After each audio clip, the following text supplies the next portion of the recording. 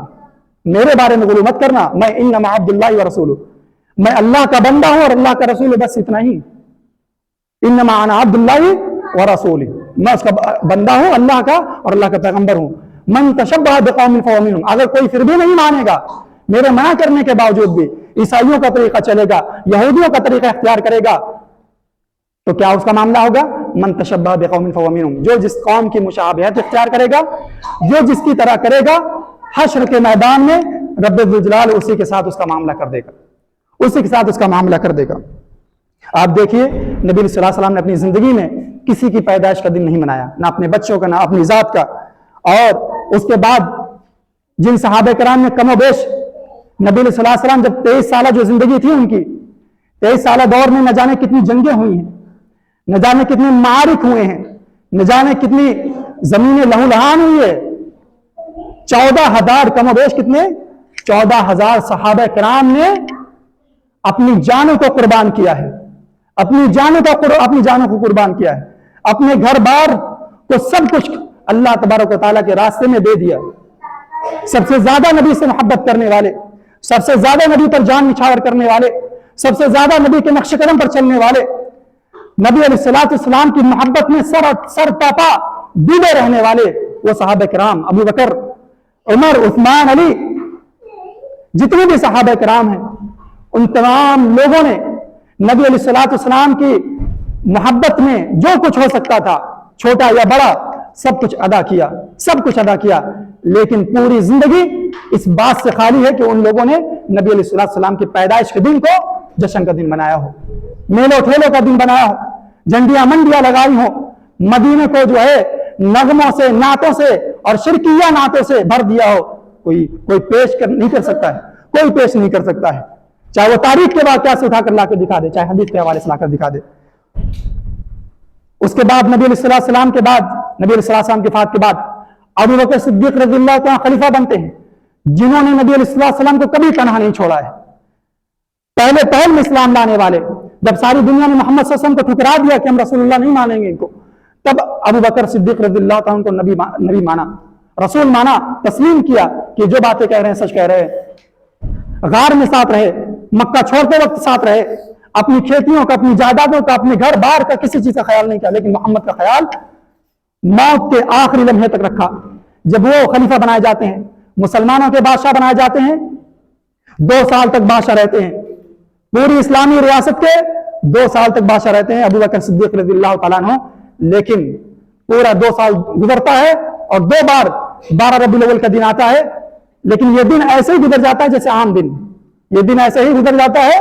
جیسے عام دن گزر جاتا ہے۔ ابو بکر صدیق جو کہ اللہ تبارک و تعالیٰ نے سب سے بہتر ساتھی اگر محمد صلی اللہ علیہ وسلم کو کوئی دیا تھا تو وہ ابو بکر صدیق ہے، سب سے زیادہ وفادار اگر کوئی ساتھی اگر محمد صلی اللہ علیہ وسلم کو ملا تھا سارے انسانوں میں سے تو وہ ابو بکر صدیق ہے۔ اس کے بعد عمر ابن خطاب رضی اللہ تعالیٰ عنہ، جنہوں نے 10 سال تک خلافت کی، کتنے سال؟ 10 سال۔ یہ عمر ابن خطاب کون ہے؟ یہ دوسرے سکندر اعظم نہیں ہے، یہ دنیا کے واحد سکندر اعظم ہے جن کو ٹریننگ یافتہ جو ہے جنرل نہیں ملا، جن کو جو ہے لاؤ لشکر نہیں ملا، لیکن قرآن کی بیس پر، لیکن نبی علیہ السلام کی حیات طیبہ کی بنیاد پر انہوں نے عدل و انصاف کا ایسا امپائر کھڑا کیا کہ قیامت تک دنیا اس کی مثال نہیں پیش کر سکتی ہے۔ 10 سال تک حکومت کی ہے عمر ابن خطاب نے، اور یہ وہی عمر ابن خطاب ہے۔ مسلمانوں،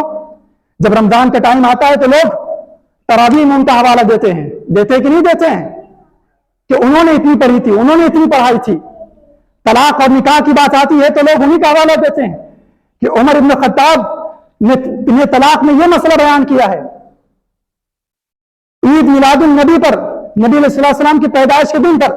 اس عمر کا نام کہاں گیا؟ اس عمر کا حوالہ کہاں گیا؟ 10 سال کا دور گزرا ہے، کوئی بتائے شخص ایسا کہ عمر بن خطاب نے، جو کہ نبی علیہ السلام کے اتنے جانفار تھے کہ کسی کی پرواہ نہیں کرتے تھے، کسی کی پرواہ نہیں، نبی علیہ السلام کی عزت پہ آ جائے، نبی علیہ السلام کے نبی علیہ السلام پر اتارے ہوئے دین پر آ جائے،